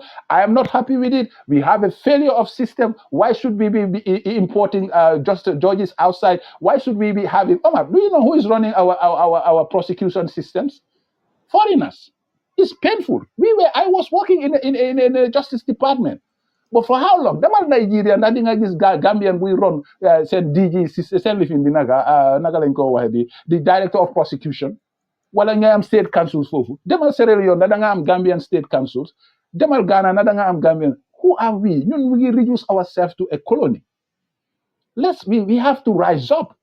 Foog ñu am leadership bi nga xam ne dafa jóg génnee ñu si problème bii nii otherwise duñ nekk a country ñun daal dañoo nekk a symbolized nation rek Gambia bii la Gambia di name Gambia waaye ku nekk nga dem defi lu la neex non let's try to piece things back man loolu laa wax let no Gambian give up. Okay. Okay. Wow. Mr. Martin, thank you. Mm. We need to know what do you plan to know. Okay.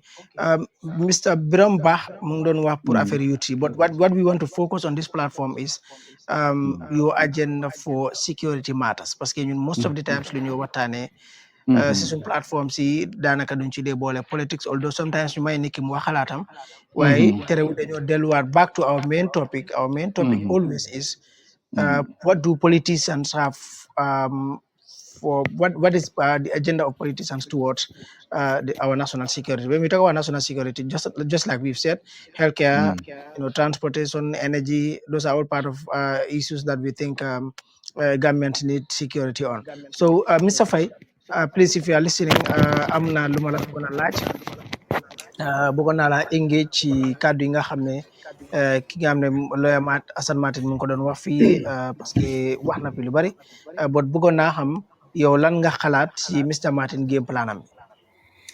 waaw ñu ko jaajëfal jërëjëf Mr. Tunkara jërëjëf Mr. Camara jërëjëf Mr. Martin ñu ko jaajëfal man some of the main things that I like nu mu ko and say mooy ne xam nga rek you don't lead with your feelings basically you don't lead ne kii suma xarit la if you do your job we friends if you don't do your job I mean you gotta go moo tax Sénégal right now ñi move forward basically because lifin bu ñëw nii administration bu ñëw nii no nonsense administration la so da nga gis ne dafa gën a tax képp ku nekk sa place da nga koo téye bu baax so lu ma wax bu maa ko jaajëfal bu baax trop si loolu noonu de pare ne su nekkee ne noonu la gars yi plan pour doxalee moom definitely ñun suñ kuréel bi nañ support gars yi si loolu because ñun loolu lañ bëgg accountability because as a leader warloo nangu nit psychologically mentally control you understand nga ko te Gambie loolu mu fa bari moo tax président Barrow mu ngi dellu gannaaw dafa bëgg a yëf yi su ma daaxee kii dama may UDP lu ñoo wax o doy lu ñoo wax waaye but then yow waxuloo ko but then yow nekkoo da nga xëy suba rek lekk ci rek daax ko dafa am lu mu def dafa pare selective justice bi tamit si dëgg bi dafa bari trop you know aji police suñu defee dara ñu ne ok daax nañ ko rek suñ ko waree prosecute dafa xaas but then civilian su defee dara tamit da nga ne ko TFO doko prosecute ko da nga nega for violate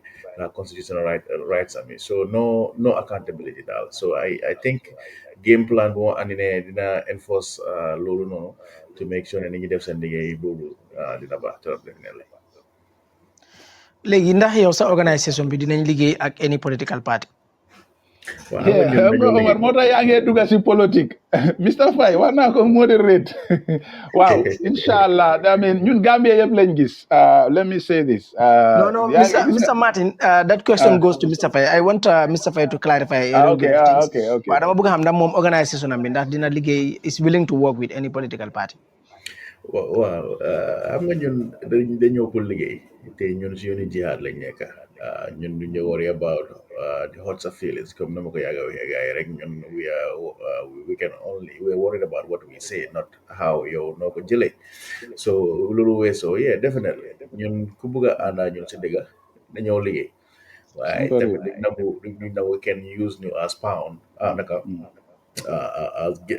comme use ñu pour gains yeah for their political gain understand du dem because ñun tamit doo ñëw di insult suñu intelligence xam nga ñun xam nañ liggéeykat comme Mr Martin ni mu ko waxee rek lu mu wax dëgg la suñu bàyyi di wax naan kii su ñëwee lii ak lii ak lii koo xam ne suñu xamuñ ko waaye at the same time tamit yow muy ñëw tamit da nga war a déggee boppam comme ñun buñ ñëwee yow gis nga di backlash buñ doon am nit ñi di lifin léegi daa gis ne bu jege ñu doon param ñoo ñëw di jëfur di wax ne léegi gis nañ li ñoo wax because of the fact ne nañ woon gars yi ne ñun si yoon i dëgg lañ nekk you either with us or against us either way ñun nekkuñ di ut seek validation daal so definitely ñun we are ready to work with anybody koo xam ne nii pare nga pour yóbbu réew mi kanam. Well that's great mu ngoog fi mu toll nii nag time bi mu ngi ñëw jàmm 1 hour 30 minutes lañ am programme bi was an interesting one Mr Faye ñu ngi rafetlu teewaay ki xam ne kooku mooy Assan Martin bëggoon nañoo continuer nag waxtaan ci leneen waaye dafa mel ni time bi duñu ko may and we do not plan to sway the topic maanaam bëgguñoo génn si topic bi si tënk daal Assan lan nga ñu mën a wax ci wàllu kaaraange réew mi xam nga nu meloon démba gis nga nu mel tey ndax foo nga ne improvements am na su improvements amee si yan bunta because nga every time things can get better improvements can get better almost every time mënuñoo toog rek de sàggan ne ok comme àggana fii rek fii la war a mën a am so lan nga gisoon démba si ñi fi nekkoon démba ak loo gis tey loo foog ne improvement am na ak si yan bunta nga yaakaar ne suñ ko foogee tamit dina gën a yokk di nga xamante moom mooy suñ taawaayu réew ci wàllu kaaraange bi. jërëjëf Omar lu am solo ngoog yéen jégal ñu nag because xam nga rek fi ñu dooree way politique bi daf ci raax but again like I say am nga insist on naa ne rek law and order justice and so on comme li nga ñëwee ci topic which is very pour listeners yi ak followers yi definitely we are working on an expertise man loolu la gom an expertise programme comme li nga def nii kaaraange dafa am solo torop Omar kaaraange dafa am solo torop gis nga réew bi suñu amut kaaraange rek duñu réew gis nga man foofu laa dee waxee mooy the importance of security is very important because loo mooy indi lu ñoo ooyee order discipline ñun suñ security tey Omar dafa doy waar tey xam nga yaa ngi exclude fire service wallahi Omar is part of our law and order safara yaa ngi génn nit ñi kër yi ñu ngi lakka fire service sax mënuñoo am access pour am ndox am you know these fire vehicles yi pour éega foofu noonu yooyu yëpp si kaaraange la dama ko dunda Omar kaaraange man moom laa la wax nii dama ci juddu man suma uppa jàppanaa fetel Gambia understand nga I was an agent during Jawara's time in terms of security so kaaraange pour wax la tey kaaraange démba Omar there was total discipline ko gisaan police démba di nga xam su police waxee di nga déglu waaye tey understand nga li ma wax ni police bi si boppam mooy li ñoo wax gis nga ñu ne uude nu mu la gisee noonu laa owee booy yu ndaw dañ laa war a jox training jox la discipline sooy dox si mbedd bi sax dinañ xam ne police bi de moom police bu am fayda la waaye police dem fële joxagu ma xaalis non kii déglu fële so loolu mooy li nga xam ne one of the weaknesses we have they are not professionalized police warut a dugga ci politique warut a nekk di xeet fii wàll kii la o kale la bi neutral loolu mooy sa liggéey but démba dañ amoon discipline police officers démba police officers yi dañoo sol uniforme bu correct waaye tey police officers yi da ngaa gis benn police officer mooy dem di jënd piece si market bi ba nga laa wax lu doy waar di ko ñëwal boppam police yi fi flocteurs yi yëpp but come back to it suñ kaaraange xale yi ñoo gën a important drogue bi ñu xeex ko internal policing not rek di teg structures yi fale ci lifin bi jël toj light yi di nit moto jàmbur yi non fan mooy problème bi police yi éega foofu noonu police yi di wax askan bi we have to have our future of policing ñun moo tax ñu ne train and retraining refreshers police officer waruloo koo bàyyi rek mu depuis 5 years am na police officers yoo xam ne since biñ duggee si force bi 5 years 10 years musuñoo am refresher training take them to police training school 1 week sit them down ne leen what is there ñoom tam ñu mun a am reflection ha démb defoon naa mistake yii de su ko defee nga won leen how to collect evidence how to make sure forensics are right we are in the 21st century waaye déedéet de yow police officer bi na solu rek mu dem liggéey mu waaca téye bagaasam su yàggee dégg-dégg sax da ngaa gis police officer yoo xam ne suñ duggee taxi Omar yu yaa ngi yéemu but we have to change things we have to have a self belief we have to ñun wax nañ ko train and retraining is one two we have to equip them with 21st century equipments look at soo gi xoolee nataal yi ñoom ñeneen yeneen dëkk si police officer su solo rek nga kontaan and they have to be tough in training su ñëwee wax moo tax ma ne la there should be special unit ñoo xam ne suñ leen joxee order rek la génna leen def leen police station du dem di police station ñu change ko def ko xulóoyee kaay these are things that we have. We have a lot of things to clear with our policing system. Law and order needs to be addressed because root cause of the problems also more social. Li ñoo def ni tey nit ñi toog na society be engage community policing and so on so that you am a nation that is at ease with itself. Why saay boo génnee crime ñii ñu ngi fële jàmboori tuxtaay ak yooyu noonu. So we have a big challenge. sa mbokki magistrate yi ñuy jàpp gaay yi di ñuy jaay drogue. Well, Omar Lollai Wahdi, it is unfortunate. To be honest, like I just say, Bobu Nyundaf Nyunyowe Ko, but at the end of the day, Mungla Nerek, there is a potential challenge for us to address. Who is the head of the institution? Why is he not talking to them? Pour you make sure when you fall to the same thing? Because they use Halis is our problem. Because they su fekkee a block of drug ñu naan ne mu ngi laa jaar how many thousand euros yow magistrate bi nga gis ko nga ne xaaral man ma jaay ko wala judge bi xaaral ma jaay ko pour lifin yooyu gis nañ ko fi but again we have to learn from it ne kuy dugga si profession bi nga nekk judge waruloo xelaat ñu laa guerre waruloo xelaat ñu laa xam nga li ma la dugal into such position. Two, the storage facilities for exhibits is very important. Man pour man, I will have recommended that even if the exhibit is brought to court, let it not be under the custody of the court. We have to get special custody area for all these exhibits. Because li xew mooy soo gisee yii mu am let's look at the lapses. Man dama daan kon aatekat léegi-léeg dañ naan doxa saaku taay because ñu ngi bugg a aate nit ñu dem fii ba Farafenni or what or ñu ngi ko war a aate somewhere. You know what I mean? But storage loolu dafa important because exhibit la yaa ngi ko indi te there is a likely potential ne somebody can storage moo daan tax ngeen di wër ak saaku taay because problem la li ma miin mooy da nga am pour di ko def transfer ak yooyu léegi-léeg soo waroon a dem man sa waaye Assane loolu yëpp dañ ko war a change parce que yéen soo leen doxee ak saako taay bi seen xel mun naa jaxasoo rek ngeen soo leen gisee ku ko bëgg a jënd ngeen jaay ko waaye ki nga àndal muy lawyer Martin doo dem ne ko xaaral ma génnee taay ma jaay boo dama bëgg a wax leen the storage facilities were very poor in Gambia. Let me be honest here. Because are you talking about the exhibit room CD? exhibit rooms la nekk Well, I wrote, man personally, I wrote a security plan and I gave it to them. So security plan would include how to basically protect these exhibit rooms. So it's just that simple. Mhm. Nañ ko build uh, or ñu use some areas yoo xam ne ni Banjul headquarters comme main police Mm. stations, let's say Serekunda police station moom mooy receive exhibits from other Combo small area stores. fii waaw Greater Yeah, Banjul. then am Banjul. So but then si exhibit boobu noonu si exhibit room boobu noonu dafa am caméra access control basically kuy dugga kuy génn ak kan moo ñëw. So let's just say one officer comme usually da nga fay def officer yooyu police nii ñoo xam ne ni dañ def loo xam ne ni jarul daaxa ak yooyu nga police leen ñu nekk foofu for a week ñuy keep track nga xam ne kooku noonu lu fa réer moom la ñu xool accountable da pare nañu la dem si caméra si tamit pour ñu xool kan moo dugg a génn jël evidence ak ban evidence la fa génne and not only that tamit let's just say this generation mënuñu woon a solve yenn cases yoo xam ne nii they are cold cases understand nga then ay sa next generation bi su ñëwee ñoom they will just pick up from there.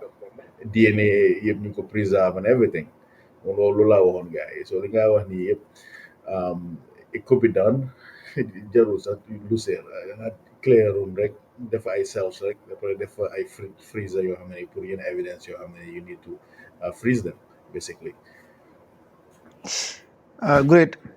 Assane anyway kontaan nañ si sa gis-gis si sa xalaat si programme bi kontaan nañ si sa teewaay si programme bi kontaan nañ ci nangu bi pour teew ci li nga xam ne nag moom mooy programme bi mooy accessibilité bi so ñu lay jaajëfal bu baax a baax we are looking forward to more of this incha allah parce que dinañ dugg si political season bi si lu bañ a yàgga te suñ si duggee waxtaan bi il faut ñu gën koo yaatalal te ñun tamit lépp luñ waxtaan fii dafay dugg si WhatsApp groupe si dafay dem daanaka fu nekk sant yàlla nag gàmmen si bari ñu ngi follow léegi programme bi ñu ngi follow li nga xam ne nag moom mooy app bi so ñu ngi lay jaajëfal bu baax a baax ci di nga teew tey ci programme bi Assane.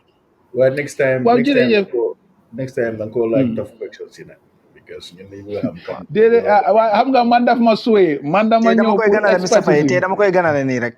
waaw ok kontaan naa trop te li ngeen def ni lu baax la plateforme bu baax la expertise plateforme but again affaire yi réew dafa tof trop foog dina nga laal foo xam ne waruloo faa laal but again li ñu éenee mooy rek réew mu baax te ML li mu def loolu mooy liggéey mooy loolu mooy yóbbu réew ñun duñ waxantu ñun tam dañ binda document ne lii mooy safaral réew moom toog na ba xool sax di def own recommendation am pour faj a problem our problem in Gambia is this mooy li gaay di wax rek comme like doing active action implementing all these things nit bind na ne la bàyyil xel sampa lan Omar how much does it cost pour nga sampa fii comme lim laa wax ne an exhibit room in Banjul one in here and one in Mansakonko it costs nothing but nga am a good security system mu nekk foofu noonu because li xew mooy almost there is always a problem ne suñ ne dañ charge nit dara foog ñu yóbbu ko court gis ko so léegi suñ demee dañoo ne court wala dañ ko war a denca so yow ba nga xamee problème boobu noonu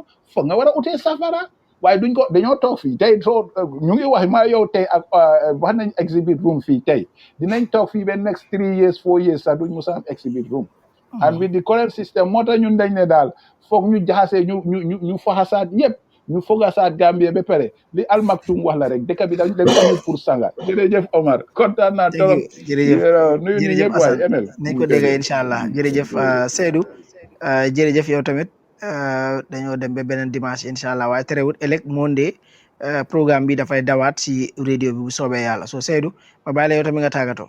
Thank you very much. sorry mun na pour dog la mun ngaa wax Mr Martin I don't know ndax gaayam yi groupe am yi executives am yi su ma mën a andi sometime pour ñu ñoom tam exactly Assane yaa ngi dégg like some of waaw your mu ne executives sometimes you can make them accessible pour ñu mun a sometimes waxtaan ak ñoom ñoom tam si plateforme bi. definitely we will open our service is a national service this is a national duty ñun fiñ toll nii moom laay wax ni 2025 it will be a very tough season because Gambia moom laay wax ni ñun dañ bugg a yëpp ñu tënka ko diagnose ko foog ñu waxante dëgga suñu waxante dëgga ba pare ñu defaraat tënkaat Gambia ñun foofu lañ toll definitely man suma boppa sax su keneen ñëwul sax man ak keneen ñëpp ñoom du ndaw ñëpp dinañ ñëw incha allah they will give you perspective about naag bugguma woon soo gisee loolu ba woon foofu noonu rek dama tënka rek ne understand nga security law and order justice li ngeen laal waaye at the end of the day feel free ne anything loo leen bugg a laal ak ñun ñu ngi am lifin bi maa ngi amee lifin bi fii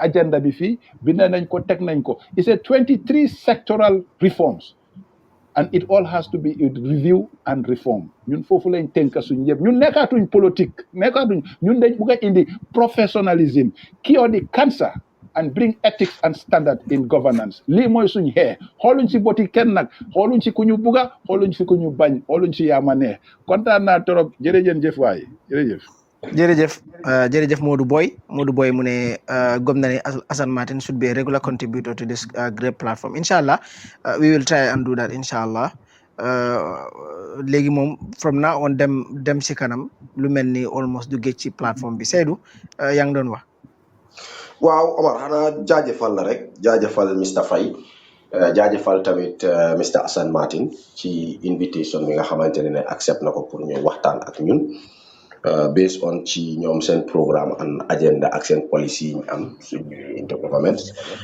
definitely di jaajëfal tamit ñi nekk di follow programme bi ci plateforme bi yëpp di leen dig daje dimanche incha allah ñu dellu si waat ak ñoom waaye ëllëg comme ni nga ko waxee rek ci radio bi ñu delluwaat rek di seen programme. jërëjëf Seydou comme ni nga ko waxee ba ëllëg Monday 2 to 3 p.m. on Star FM radio Mr Faye kon ma delloo la kàddu gi dinañ dem ba suba Monday waaye next Sunday dinañ ñëwaat with another probably another politician somebody else also who could tell us his plans on security in the Gambia so ma delloo la kàddu gi ma bàyyi la yow tamit nga tàggatoo su ko defee ñu tëj programme bi. jërëjëf xam naa romb nañ time bi sax dinaa jaajëfal te moom romb nañ time bi because the program was interesting waaw yeah, definitely thank you Mr Martin for coming Mr Kamara jërëjëf ak ñu nekk di déglu yëpp tomorrow inshallah yeah inshallah yeah thank you very much bye bye